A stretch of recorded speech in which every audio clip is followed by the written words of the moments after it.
Coimbatore bypass road, அதாவது பழைய பேர் வந்து அதுக்கு எல்என்டி பைபாஸ் ரோடு. இந்த ரோடு வந்து ஒரு முக்கியமான ரோடு கோயம்புத்தூரை பொறுத்த வரைக்கும். ஏன்னா நிறைய ஃபெசிலிட்டிஸ் வந்து இந்த ரோடில் ஃபியூச்சரிஸ்டிக்காக வரப்போகுது.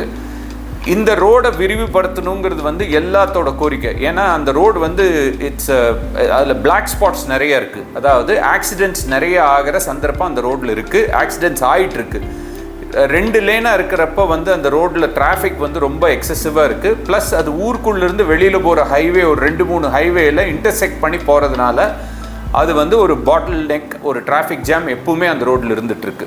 இதை அவாய்ட் பண்ணணும் அப்படின்னு சொல்லி எல்லா கோவை மக்களோட கோரிக்கையை ஏற்றுட்டு கவர்மெண்ட் வந்து அந்த லேண்டை வந்து எல்என்டி கிட்டேருந்து திரும்ப எடுத்துட்டு ஒரு டிபிஆர் ப்ரிப்பேர் பண்ணி இப்போ வந்து அந்த ரோடை வந்து விரிவாக்கம் பண்ணுறதுக்கான எல்லா முயற்சிகளும் கவர்மெண்ட் பண்ணிகிட்ருக்காங்க. இதில் முக்கியமான அம்சம் என்னன்னு கேட்டுட்டிங்கன்னா 6 லேன் ஹைவே எக்ஸ்பிரஸ்வே நடுவில் எந்த இன்டர்செக்ஷனும் இல்லாமல் நீலம்பூர்லேருந்து மதுக்கரை வரைக்கும் போகிறக்கான வழிமுறைகளை பார்த்துக்கிட்டு இருக்காங்க. இது போக அதுக்கு வந்து 2 பக்கமும் சர்வீஸ் ரோடு கொடுக்க போகிறாங்க.